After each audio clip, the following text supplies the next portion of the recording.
시간에는 의존적 인생, 자존적 인생이라는 제목으로 함께 말씀을 나누고자 합니다. 역사학자들은요, 유럽 역사에서 중세라는 시간을 이렇게 규정하고 있습니다. 서로마 제국이 몰락하는 395년에서부터 르네상스 시대까지를 이야기합니다. 그런데 르네상스 시대라는 것이 13세기까지라는 말도 있고 14세기라는 말도 있고 15세기라는 말도 있습니다. 다양한 견해들이 있지만 중요한 것은 중세의 절정기가 언제냐? 중세의 절정기는 13세기다라는 데는 이견이 없습니다. 그런데 여러분, 아주 역설적이게도 중세의 절정기라고 하는 이 13세기가 동시에 중세의 암흑기였다라는 것입니다. 이 말에 굉장히 모순이 있지 않습니까? 절정기였는데 암흑기였다. 왜 사람들이 이 중세의 절정기에 중세를 암흑기라고 했느냐? 많은 이유들이 이렇게 언급되어지고 있는데 그 이유 중 하나의 가장 대표적인 것이 종교가 정치를 다스리는 굉장한 모순을 형성했기 때문입니다. 종교가 정치를 다스린다. 당시 종교의 최고 권위자인 이 교황이 황제의 정통성을 인정할 때 진짜 황제가 되는 그런 관습이 생겼습니다. 이 말은 여러분 알다시피 황제가 있지만 황제 그 위에 더 상황이 있는 거죠. 그 사람이 바로 교황입니다. 어떤 이런 종교의 정치화가 굳어지면서 종교의 본질 그리고 종교의 순수성 이 모든 것이 훼손되기 시작됩니다. 생각해 보십시오. 종교가 정치화가 이루어지면 그 정치 속에 있는 수많은 부패와 부조리들이 만연하게 되는 것입니다. 결국 종교는 그렇게 정치화로 인하여서 중세의 암흑기를 자초했던 것이죠. 여러분, 이 재미있는 일화가 하나 있습니다. 아주 중세 암흑기를 잘 표현한 일화인데요. 13세기의 최고의 신학자가 가톨릭의 최고의 신학자입니다. 토마스 아퀴나스입니다. 신학 대전이라는 책을 쓴 아주 유명한 신학자인데요. 이 토마스 아퀴나스가 로마에서 그 당시의 교황이었던 인노센트 4세를 만나게 됩니다. 그리고 여러분 혹시 TV에서 교황이 바티칸 교황청에서 나와서 이렇게 설교하는 거 한번 보셨습니까? 그 자리에 발코니에 가서 인노센트 4세가 아퀴나스에게 이런 말을 합니다. 얘기를 나누고 있는데 마침 많은 사람들이 예배를 드리고 나서 돈이 가득 들은 이 헌금 주머니를 들고 교황청 안으로 들어오고 있는 거예요. 인노센트 4세가 아퀴나스에게 이런 말을 합니다. 이보게 아퀴나스, 이제는 사도 베드로가 말했던 것처럼 은과 금은 내게 없거니와 라는 말을 더 이상 할 필요가 없게 되었네. 근데 아퀴나스가 인정하죠. 교황에게 말합니다. 예, 교황님 맞습니다. 근데 교황님, 이제 더 이상 나사렛 예수의 이름으로 일어나 걸으라는 말도 못하게 되었습니다. 여러분, 이게 우리에게 무엇을 시사하는 이야기일까요? 중세 교회는요, 세상의 권력도 가지고 물질도 가졌지만 교회가 세워져 있는 가장 중심의 본질인 교회의 생명이신 예수 그리스도를 잃어버렸다라는 것입니다. 수백 년이 흘렀는데요. 이 수백 년 전의 이 일화가 왜 오늘 예배하는 우리들에게 큰 울림이 되고 있는지 참 많은 생각이 듭니다. 우리도 화려하고 큰 건물, 많은 성도, 많은 헌금을 가진 교회들이 많아졌지만 어쩌면 그렇게 많아진 것에 비해서 교회의 생명이신 예수가 점점 더 중심에서 주변으로 쫓아내어지고 있음을 느끼게 된다라는 것입니다. 여러분, 부활주일 후부터 50일의 시간을 기쁨의 50일이라고 합니다. 부활절기가 되는 것이죠. 50일의 시간은 우리의 인생의 중심 주제가 기쁨입니다. 왜냐하면 이 기쁨의 근거가 다시 사신, 부활하신 주님 때문이어야 하는 것이죠. 저는 이 질문을 여러분에게 이제 던지면서 오늘 설교를 좀 하려고 합니다. 여러분은 부활하신 예수님 때문에 기쁘십니까? 오늘 본문은 초대교회가 형성되면서 성령의 강력한 역사가 일어나고 있던 시간에 있었던 한 사건입니다. 어느 날 베드로와 요한이 제9시에 성전으로 기도를 하러 올라가게 됩니다. 성전으로 올라가는 중 성전 앞에서 나면서 못 걷게 된 한 사람과 마주치게 됩니다. 그들과 마주친 나면서 못 걷게 된 사람이 사도들에게 구걸을 하죠. 그런데 베드로와 요한은 그 구걸하는 사람을 바라보면서 그가 구걸하는 것을 준 것이 아니라 예수 그리스도의 이름으로 일어나게 했다라는 것입니다. 이 사건이 여러분 상식적으로 납득이 되십니까? 도무지 상식적으로 납득할 수 없는 사건, 또 다른 하나의 기적 사건이었기 때문에 사도행전 기자는 10절 말미에 이렇게 말합니다. 심히 놀랍게 여기며 놀라니라. 여러분, 제가 지난 주중에 며칠간 기도원을 다녀왔습니다. 아주 깊은 곳에, 깊은 산 속에 요즘 기도원도 사람이 별로 없다고 그러더라고요. 큰 5층 건물에 아마 저 혼자 잔 것 같아요. 그래서 굉장히 무섭더라고요. 그런데 무서우면서도 너무너무 좋았습니다. 제가 그 며칠간 기도원에서 오늘 이 본문의 말씀을 묵상했습니다. 저는 여러분께 오늘 제 간증적 설교를 하고 싶습니다. 오늘 말씀을 통해서 제가 순전하게 깨닫고 회개하고 반성하며 다짐했던 말씀을 여러분과 함께 나누고자 합니다. 여러분, 오늘 우리가 주목해야 할 것은 이 본문의 말씀에 있는 이 사건 자체가 아니라 이 사건을 통하여서 하나님이 우리에게 무슨 말씀을 하고 계시는가, 나에게 그리고 여러분에게 오늘 이 말씀은 어떤 영적인 교훈으로 다가오는가, 오늘 이 시간 함께 깨닫는 시간이 되었으면 좋겠습니다. 먼저 여러분이 사도행전이라는 이 책의 이 구성과 이 책이 어떤 책인가를 먼저 알아야 됩니다. 사도행전의 출발인 1장은요. 주제가 성령이 오셨다입니다. 성령이 오셨다. 성령이 오시니까 어떤 일이 일어났느냐. 성령이 오시니까 그렇게도 완고하고 그렇게도 단단했던 사람들이 무너지기 시작합니다. 변화하기 시작했다라는 것입니다. 성령이 오시니까 사람이 변화되었는데요. 이 변화된 사람들이 가장 먼저 한 것이 뭔지 아십니까? 교회를 세웠다는 거예요.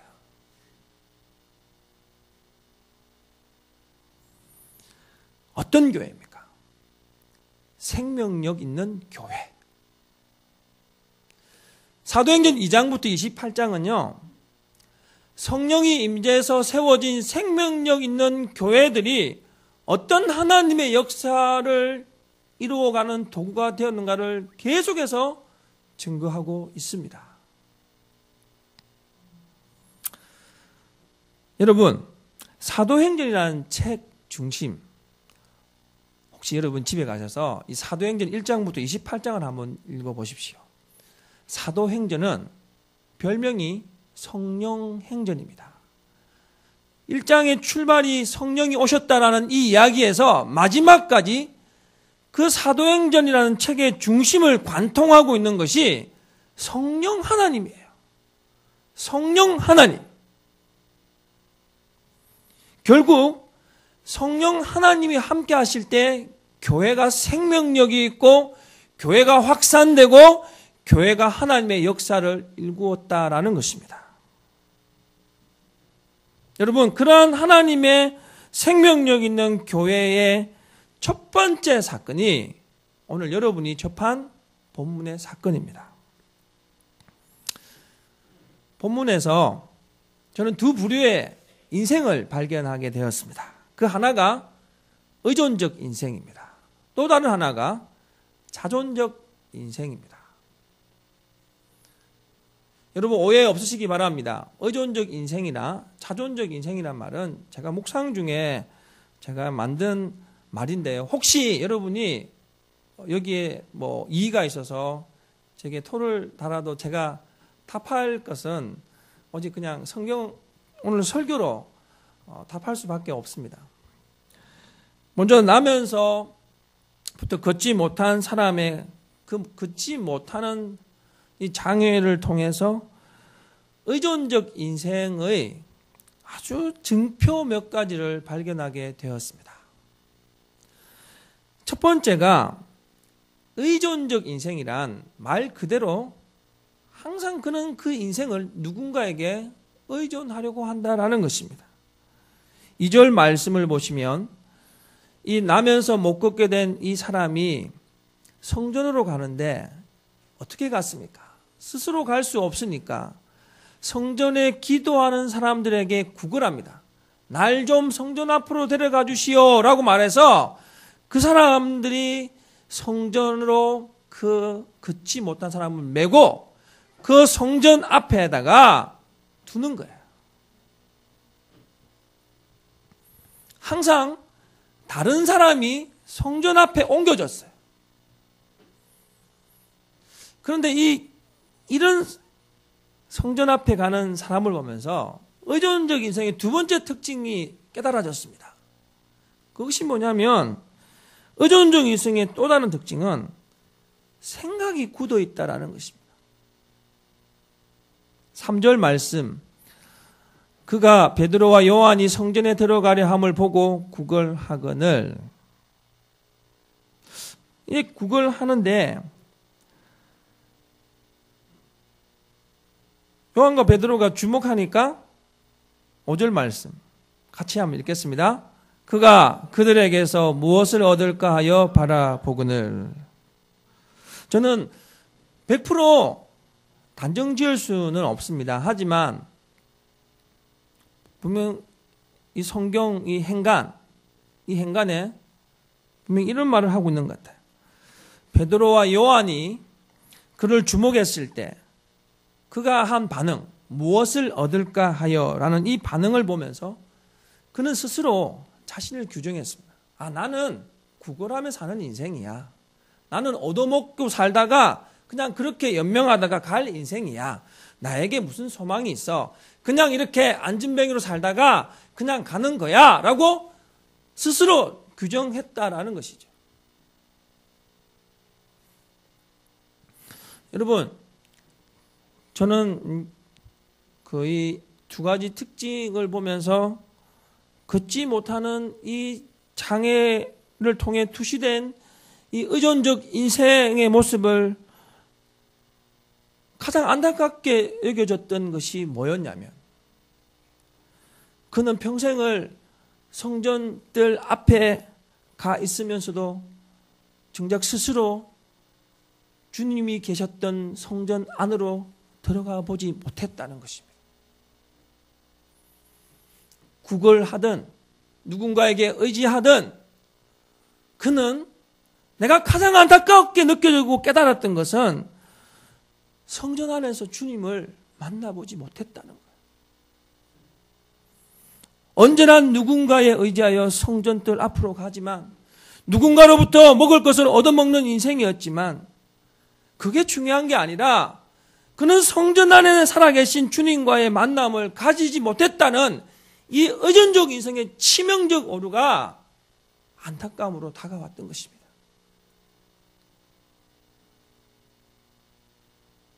한편 베드로와 요한 사도를 보면서 자존적 인생이 무엇인가도 깨달았습니다. 자존적 인생이란 경건의 영성을 소유했다라는 말로 제가 대신하고 싶어요. 경건의 영성이란 결국 기도하는 사람이라는 것이죠.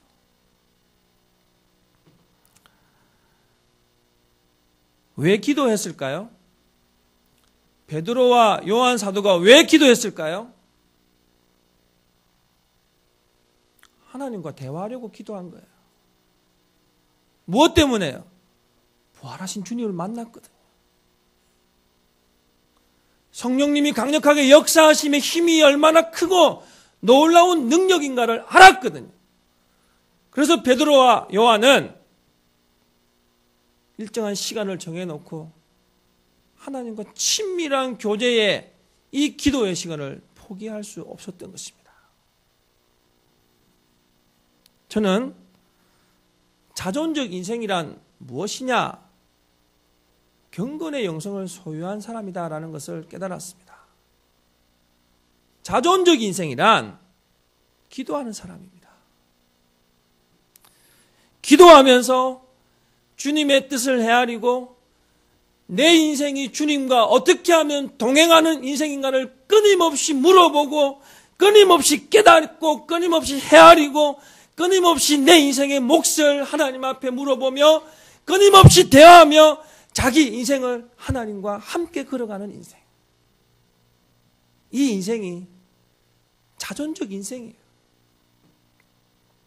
왜냐하면 여러분, 하나님 우리를 만드신 목적이 바로 하나님과 동행하게 하시려고 우리를 만드셨기 때문입니다.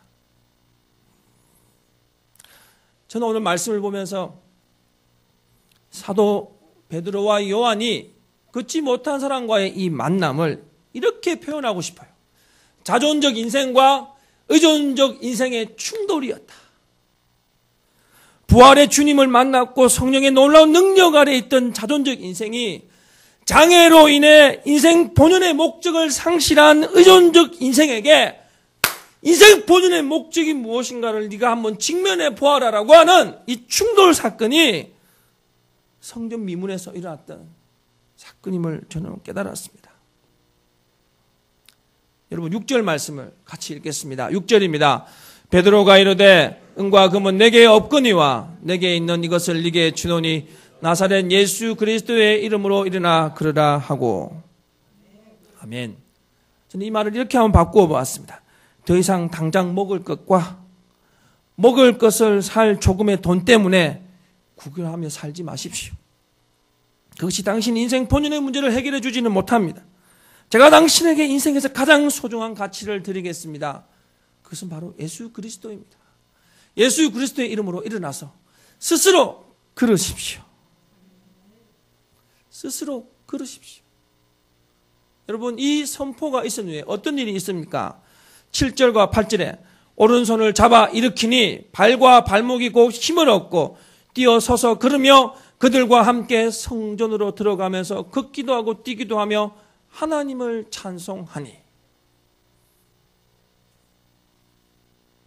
한 번도 하나님의 성전 안으로 주님의 보좌 앞으로 나아가지 못했던 이 구걸하는 의존적 인생이 스스로 걷게 되니까 뛰기도 하며 걷기도 하면서 성전으로 들어가면서 하나님을 찬송했다. 평생 성전 주변만 맴돌던 인생이 일어나 걷게 되면서 스스로 성전 안으로 들어가서 하나님을 대면했다. 여러분 이것이 기적입니다. 말씀을 보면서 참 많은 묵상을 했습니다.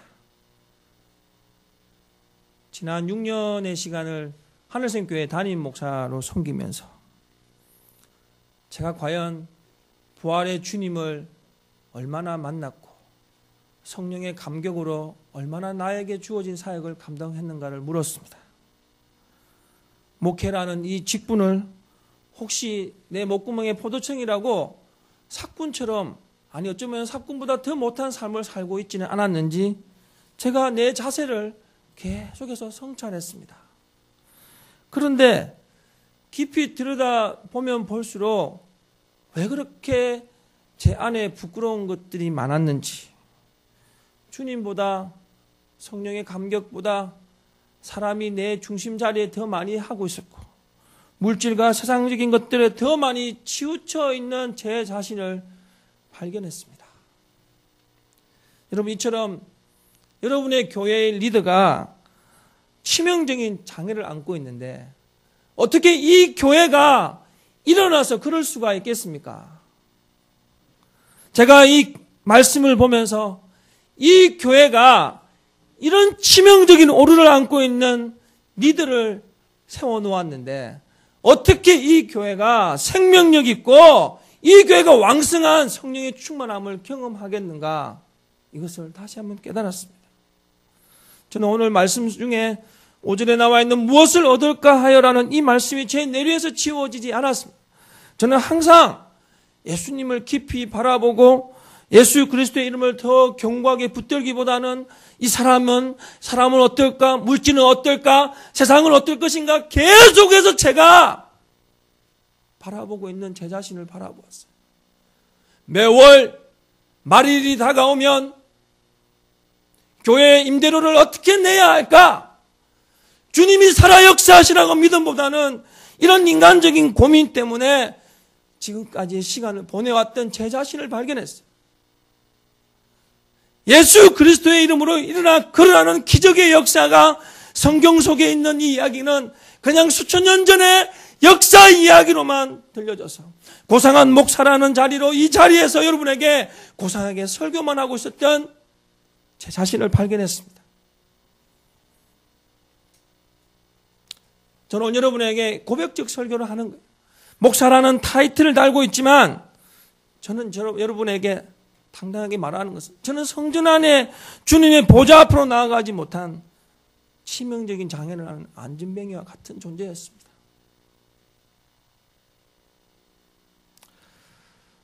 무엇을 얻을까 하여 늘 주변에서 맴돌았습니다.